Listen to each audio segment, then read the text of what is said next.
Any rebroadcast, reproduction, or other use of this show without the express written consent of the Financial Guys, LLC is strictly prohibited. Investment advisory services offered through Independent Solutions Wealth Management and Blackridge Asset Management, LLC. Peak Broker Services, LLC is not an affiliate of Independent Solutions or Financial Guys, LLC. Welcome to TFG Truth with Mike Hoeflich and Mike Sperrazza, where our goal each and every week is to report facts, expose hypocrisy, and espouse common sense. We know it's lacking out there, folks, so here you will hear common sense. In the second half of the show, I want you to know we will be joined by New York Suffolk County District Attorney Tim Sini. If you recall, if you listened last week, Tim Sini joined Cochise County Sheriff Mark Daniels, who we'd had on the show previous times. And Tim Sini visited the border to find out what's going on firsthand. Not something that our vice president is willing to do, Mike. 63 days in running. Yeah. Still can't make it. So a district attorney from Suffolk County, Tim Sini, he will be joining us in the second half of our show. But first, a year since the death of George Floyd, we would all agree it was a wrongful death. A knee on the neck of George Floyd, ultimately killing him, or at least contributing to killing him, right? He definitely was... He was a drug addict, too, but he died, and we all agree that that was wrong. Portland, though, is still burning. So a year after his death, there's mayhem. I've got an article here. Oh, first, by the way, our press secretary, Jen Psaki, says, Joe Biden, so physically fit, he's hard to keep up with. Yeah, I laughed. Yeah, especially when he walks up, to get onto a plane, or when he's got his, his naps midday. He's hard to keep up with. That's for sure. That's when she, Mr. Biden, do you have a second? I just want to clarify a couple things. Please wake up off your nap, please. His 3.5 hour nap. Yeah, midday. Oh my gosh, I had to just throw that in there. I thought that was so funny. So here we are. Endless riots turned Portland into city of mayhem. And if you don't believe that, all you have to do is drive on the expressways, and on signs are literally spray painting mayhem. So that's what they want to turn their city into, folks. So if you agree that George Floyd should not have died, that the cops were too aggressive, that cop, Derek Chauvin, convicted, by the way. Yep. Right? So convicted. And that's good. We all agree that's good. But if you agree that George Floyd shouldn't have died, Derek Chauvin is now convicted, does that mean that you want to now burn your city down? Well, and what I don't understand about the whole situation again is what does that do? How does that win? Where are you getting the okay? We fixed the problem now. Burning down the city is not going to fix the problem. It's going to make it worse. You're going to turn more cops against you. You're going to turn more citizens against. Well, I don't know where we're going. Just burning things down and spray painting all over things and breaking windows and. It makes no sense. It makes no sense unless you are those people doing it. I think they want to push all the nice people, predominantly white people too, folks. And the article I have here in front of me says Portland, one of the whitest cities. So, of course, it always comes down to race, right? Of course, yeah. So they are one of the more white cities. You guess you want to just push everyone out and take over all their homes, take over their empty buildings, I guess. But like we talked about earlier this morning, so let's go that route. So that's what North Korea did, right? North Korea pushed everybody out of the city. They went to a completely communist, socialist dictatorship, whatever you want to call it. Nobody's in those buildings. How'd that work out for They're empty. Rocket Man, by the way?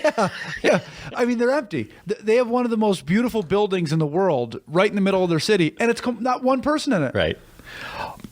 No graffiti. That's true. No one. If there's nobody there, there's no one to smash windows. It's not burning. Nobody to light the flame. That's a good point. All right. So, well, that's a positive. It is. It's just really insane. This was interesting. According to the Urban Land Institute in 2017, the city was the third most desirable real estate market in the U.S. This year, it dropped to 66th. I'm sure it's going to keep dropping from there. That's incredible. And one local TV station, KOIN, is now asking, is Portland over? I can't get over this. Like, in fact, in our next segment, what we're going to do is ask Tim Sini, a district attorney in Suffolk County, what he thinks, because he's in law enforcement. How do you let a city get this far and this bad to the point where it's literally burning. There's graffiti everywhere. There is trash. There's abandoned cars. Imagine seeing abandoned cars. It's like a third world country. I know, right? Honestly. And that we said this earlier this morning too. Where does it? So let's just play this out. What lesson is this to kids too that are seeing people burn stuff down, and then there's no repercussions for it at all, right? There's nothing, right? Just keep burning it down. Yeah, there's an arrest here or there, but there's no firm. You can't do this, and if you do this, you're going to be arrested and you're going to be charged. You're going to get misdemeanor felony, whatever. Right. When does it end? And what is it teaching our kids? Because to be honest with you, if my kids were out there. I don't know what I'd be ripping them home and locking them in the house. Absolutely. Probably never letting them out. You wouldn't let them out of your house. Yeah. I think where it does start is with leadership, and here's the leadership. Here's Portland Mayor Ted Wheeler, and first of all, Ted's got it figured out. Ted's got it figured out. So first of all, Ted says, I'm grateful for Biden reversal of Trump order that sent federal agents to the city amid protests. So he's grateful that federal officers, agents can now not go into the city to protect the federal buildings. Yep. Like, how insane is that? Yep. What is wrong with that? Aren't we supposed to protect? I mean, every state is part of the country. Every city is part of one of those states. Yep.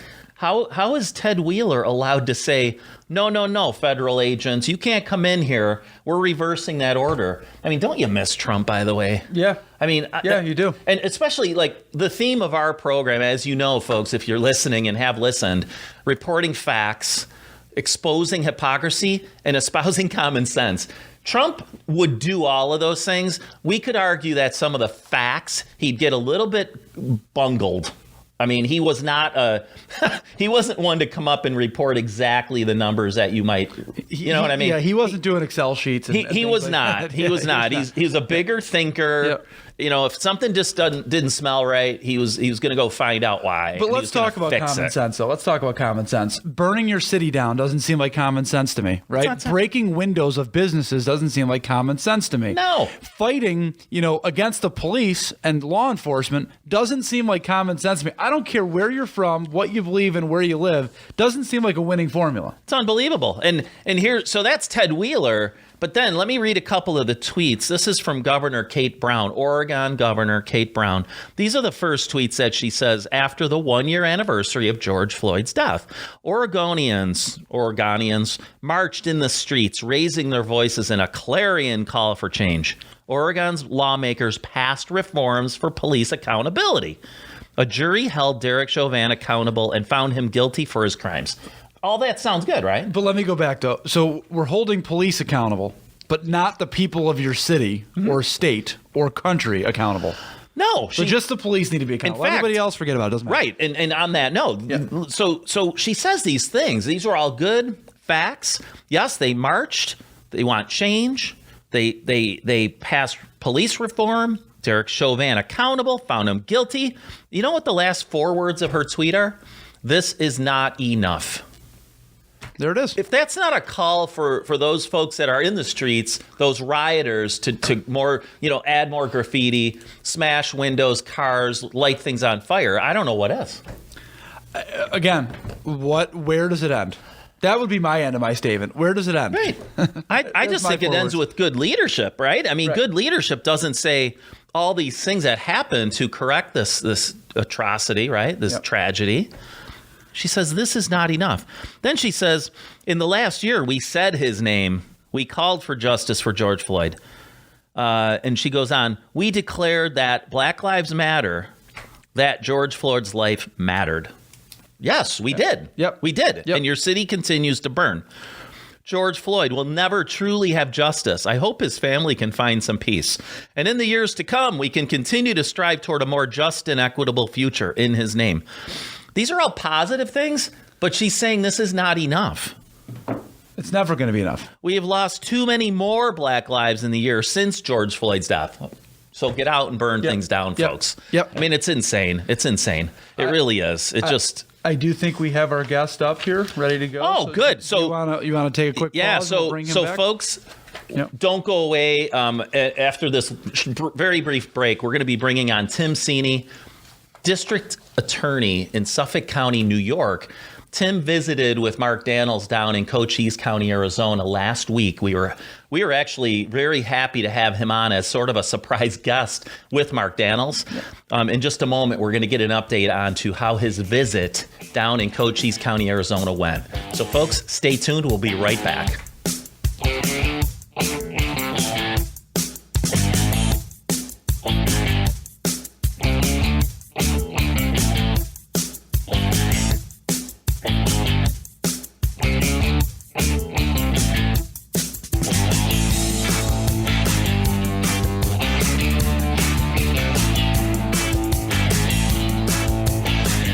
And now we are pleased to be joined by New York Suffolk County District Attorney Tim Sini. Tim was actually a surprise guest on our show last week, and I laugh a little bit because we literally began setting up to do our podcast with Mark Daniels, Cochise County Sheriff, and there you were, Tim, next to him on basically a visit down to that border city to see firsthand what's going on down there, to maybe bring back some good thoughts and ideas for Suffolk County up in New York, Long Island, New York. And so we really appreciated getting to know you a bit last week, and we appreciate you joining us again this week. Well, it's great to be here. Thanks for having me. It's our pleasure. It really is. We always say to people, our job here is to report facts, expose hypocrisy, espouse some common sense. And there's nobody better than to have people like you, people who are actually in the trenches, so to speak, in jobs that are you're the very people who are trying to solve the issues that we talk about. So, I mean, this is quite a treat, not only for us, but for our audience. Let's just start with what's it like to be back in New York? Well, of course, whenever you leave town, you come back to a lot of tasks to complete. But look, things are going well here in Suffolk County. We're fortunate. We're continuing to see decreases in crime from historic lows. And I say we're fortunate because many parts of the country are not experiencing that. Just to the west of us in New York City, we see crime increasing, particularly shootings up by almost 200%. Those, you have to take a step back. Oftentimes when we talk about numbers, we sometimes lose the human impact that this has on community. So can you imagine walking through your community or going to bed at night and hearing gunshots ring out? I mean, this tears apart communities. It makes people feel unsafe. It drives businesses and investments out of communities. It's a real disaster. And fortunately in Suffolk County, we've been very vigilant in employing innovative strategies to keep crime down. We're not afraid to enforce the law here. So that's a good thing. Yeah, I love that point that you made. When one of your loved ones, including family, friends, are part of a shooting, the last thing you're thinking of is, what part of the percentage of increased shootings was my cousin Incident. part of? Yeah. You're thinking, oh my gosh, I just lost my cousin. And I think that's a really great point. The human element of this, it does seem to get forgotten. And I was just going to say, too, maybe it's because I pay attention to this stuff more now, too. But, I mean, every time you turn on the news in Buffalo, too, a shooting on this street, a shooting over here, a robbery just happened. I mean, it seems that more than ever, and the numbers and the statistics point that out, shootings are on the rise, crime is on the rise, and that's bad for cities, that's bad for business, that's bad for citizens all around. Yeah. We when we hear these things, I think we become so numb to it. I mean, it reminds me of this whole year of a pandemic where, you see so much stats and data and rising slopes and falling slopes, and you just start to forget the impacts. And I know some of the more unintended consequences of the pandemic, you and Sheriff Daniels had some time to, I think, discuss. And I want to ask you now, it was about a week ago that we did this podcast with you and with Sheriff Mark Daniels. You wanted to get a firsthand look at the border situation. Tell Mike and I what you found. What did you learn down there? Right. This is relevant to law enforcement throughout the country. And that's really the takeaway I want folks to understand. It's not just a distant place from Long Island where I serve. The border security impacts local communities throughout the country.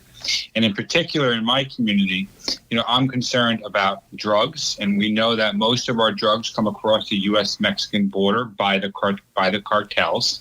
And I'm also concerned about gang activity. Gang members come across the border, and also young kids, unaccompanied minors come across the border, who then are primetime recruitment material for these gangs. So these are reasons why I'm concerned. I went down there to get a sense of what was happening. And for sure, it is a crisis, right? We have a border that is not secure. It's very simply put, we have a border that's not secure. And it's for a variety of reasons, for sure. The sheriff is on the front lines.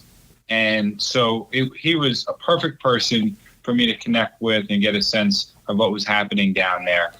His department, his office actually is the office that developed this sophisticated camera network that does a lot to secure the border. So I got a view of the border. I got a view of this camera system, which is motion detected, and it sends real-time alerts to law enforcement about people crossing the border.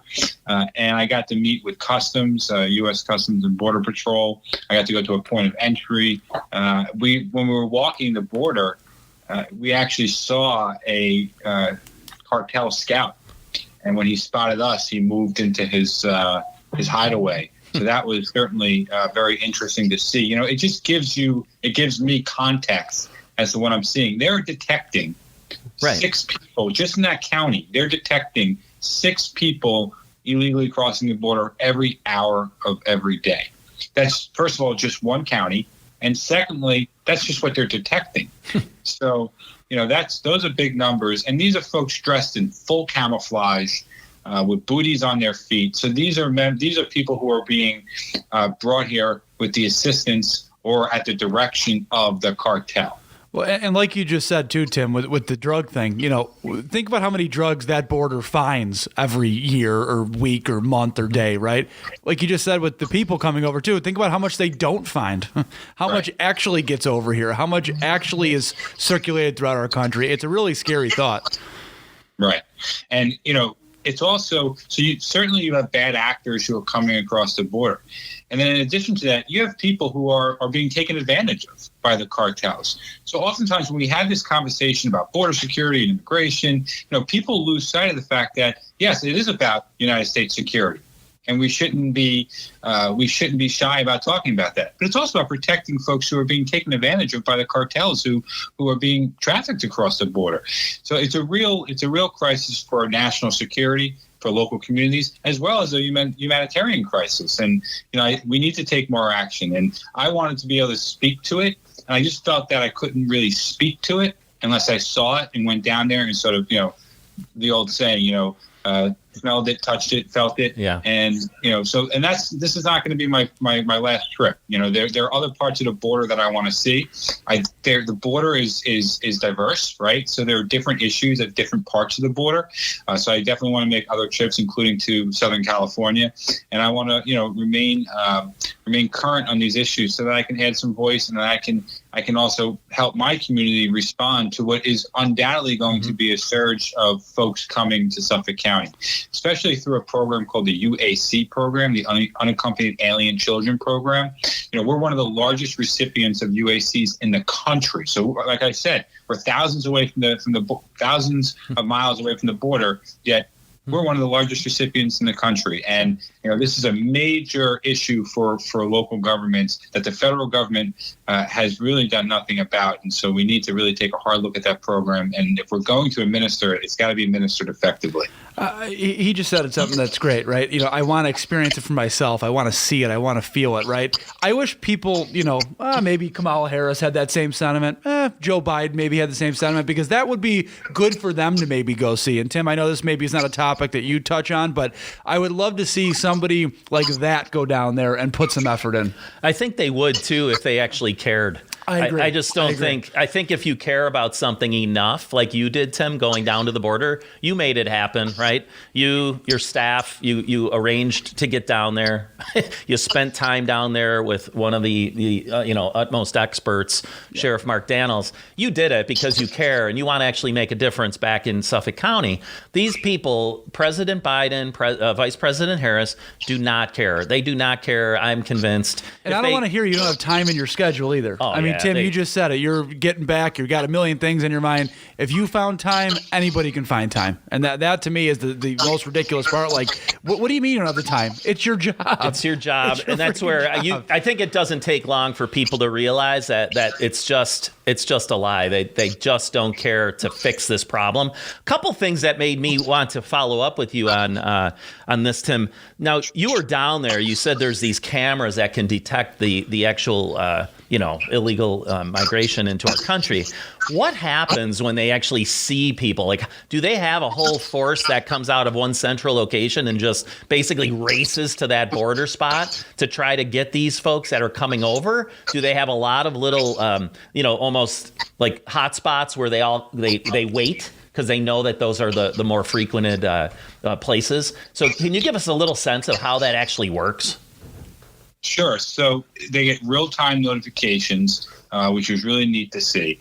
And it uses artificial intelligence, and without obviously revealing too much about the system, but it's quite sophisticated and uses artificial intelligence so that the folks receiving the notification, and there's a team of analysts that are just staffed to receive these notifications, they can actually detect what they're looking at. So say, for example, in the evening, obviously there are some challenges with photography where the artificial intelligence does a great job of making it clear what we're looking at. And then that notification gets sent out to assets that are most geographically positioned to address the issue. So folks who are closest, essentially, to the illegal immigration, to the illegal crossing. And sometimes they're able to send assets out and actually apprehend these individuals, and other times they can't. That's just the reality of human resources. Right. So someone gets apprehended. The problem now, though, is what can these agents do once they've apprehended who seem to be the criminal minds, right? Not the women, the children that just need help, but they've apprehended criminals down there. What are the problems right now? What are the deficits, I guess, in what is allowed by these agents now to take care of these criminals? Right. Well, one of the issues that I discussed with local law enforcement, I found this fascinating. I actually had the pleasure of meeting the local district attorney down there, which was nice, essentially my counterpart. And he has an excellent relationship with the sheriff's office and other law enforcement agencies. And he does a great job of getting cases from the sheriff's office and holding people accountable where appropriate. But my sense was that they didn't get the same support from the local U.S. Attorney's Office, which I found interesting because here in Suffolk County, we have a strong relationship with our U.S. Attorney's Office. In fact, I have assistant district attorneys, line prosecutors who are cross-designated as assistant United States attorneys, federal prosecutors, so that we can do cases in either jurisdiction very seamlessly. So certainly there is that issue. Also, my understanding is that during the pandemic, they were able to essentially expel these individuals from the country due to health concerns, due to an emergency order. And I think that order is expiring or has recently expired. So that is certainly going to be an issue. And then, of course, when you're dealing with children, these or even folks who are, in their late teens and young adults, there are all sorts of issues there where the UAC program gets triggered, and these individuals ultimately are placed in counties throughout the United States with very little support or oversight of the folks who they're placed with. So there are all sorts of challenges, I think. And look, the sheriff has an incredibly difficult job, and so does Border Patrol, right? And I was talking to the sheriff about, he can't go to Mexico, right? I mean, these are individuals who are truly on the front lines and are risking their lives to defend our nation and doing an incredible job. And I think there's a frustration among folks on the border, in particular in Border Patrol. I don't want to put words in anyone's mouth, but, certainly I think there are resource issues right now. And like I said, you have that camera system. Border Patrol is not always in a position to actually act upon it because of resource issues. And I'm not suggesting that they're going to act on every single alert we get. The more we build out a camera system, the more we're going to detect, the more sophisticated it will become. And you're not going to be able to respond to everything. But I think we can do better than what we're doing now. Yeah, I think that's another crisis it's actually happening right now. The law enforcement, whether it's at the border or even in cities, law enforcement deciding that it's not something they can stick to now. They just don't feel like it's not a supported profession anymore. And as admirable as it is to get into law enforcement, how can we disagree that like these officers would say, I've got to retire. Like we're being defunded. And you know what? It's not diminished. It's not even the veterans who are saying they may retire earlier. Mm-hmm. It's actually some of the young officers. This is what really frustrates people as I can. And so if I see an officer on the beat, I try to grab his or her ear and just hear what they're experiencing. And I was talking to a young officer just the other day, and it was right when I got back from the border. And he wants to be a very proactive police officer. He wants to help people. He wants to catch criminals. He wants to, be seen in the community as a leader. This is the exact type of young man we want to be a police officer. And he is entirely frustrated because he feels that his management in the police department is essentially telling people to pull back. Yeah. That is a sad state of affairs. And they're doing that because they don't have the support of political leadership. They don't have the support in some respects of folks in the community. But that actually, I think is more of a perception issue. And it's really about elected officials. It is. There is so much we can do to reform police. It's an evolving project that we need to continue to work at in terms of hiring the right people, training, technology. There's so much we can talk about. But this idea of disempowering law enforcement is not good for anyone.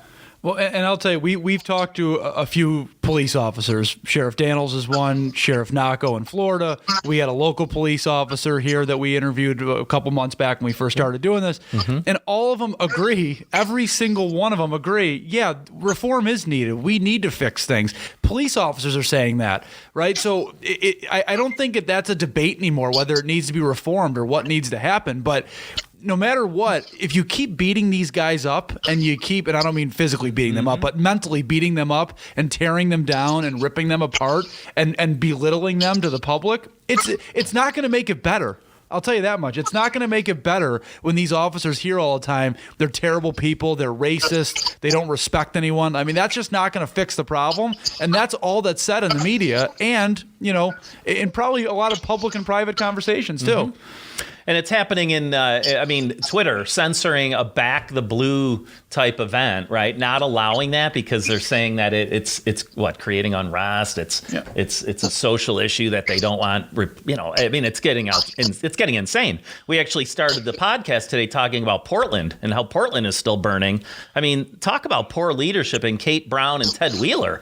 I mean, I just think it's so sad for the many, many, many people who grew up. They have had generations of family members be in Portland, in Oregon, and to see the state burning and Portland dropping from the third most attractive city to the 66th most attractive.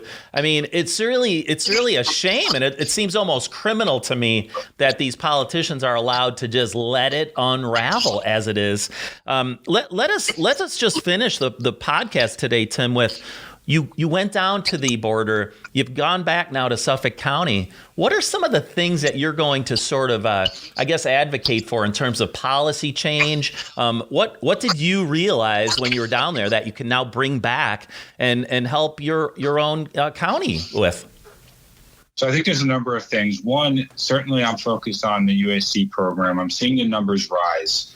According to the Office of Refugee Resettlement, which is part of the Department of Health and Human Services, the numbers are increasing quite dramatically. So I'll be meeting with local officials, including my local county executive, to certainly start talking about how this presents a problem for Suffolk County. Number two, it's very important for law enforcement to develop relationships, and my trip to the border did exactly that with the sheriff and others in Arizona. And there's intelligence that we can share. For example, if there's an individual detained at or near the border who is destined to come to Long Island, that's information that can be shared now with my office and others in the area, and vice versa. When we do one of our cases and the person came here illegally and we debrief that individual, if they came across the border in Cochise County or anywhere in Arizona, we now have contacts that we can speak to in that area. Look, we could always develop those relationships via phone, via Zoom, but there's nothing like going down there and spending a couple of days with your counterparts and working together. That's intangible, and that's just the reality. It's no different than in our personal lives, business, or law enforcement.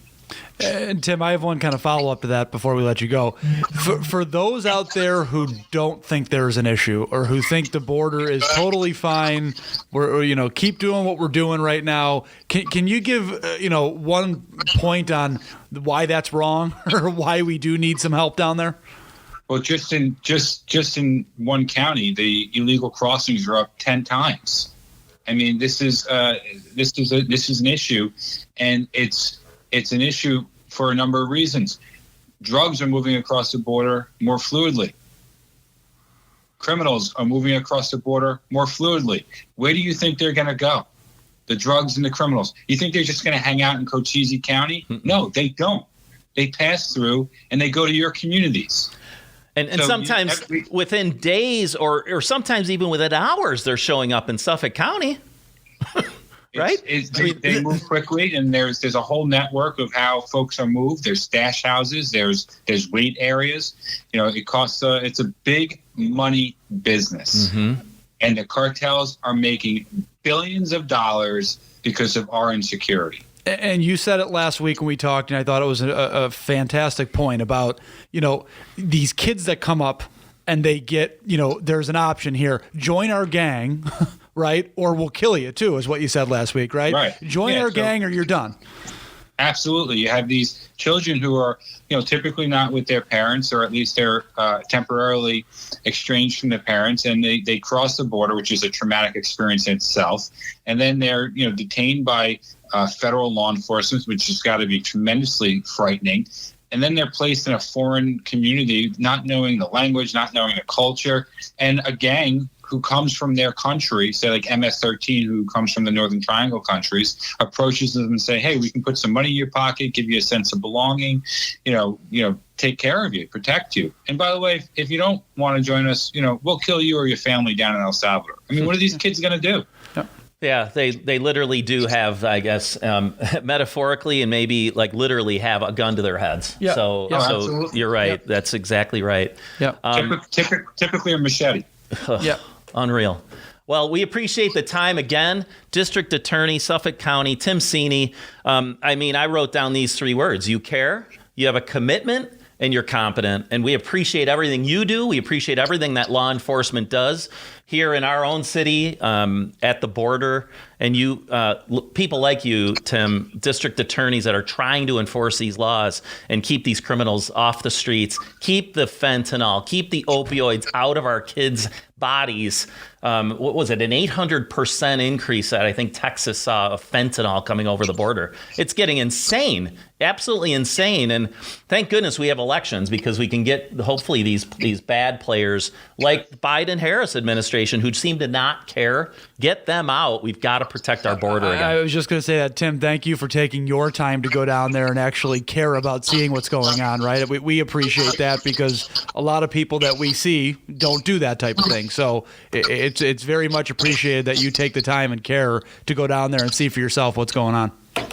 Well, thanks for having me, and thanks for you bringing some light to facts about what's happening in our nation, and really appreciate the invitation. Hope to join you sometime soon. We do as well. Thank you so much. Folks, we appreciate you tuning into TFG Truth.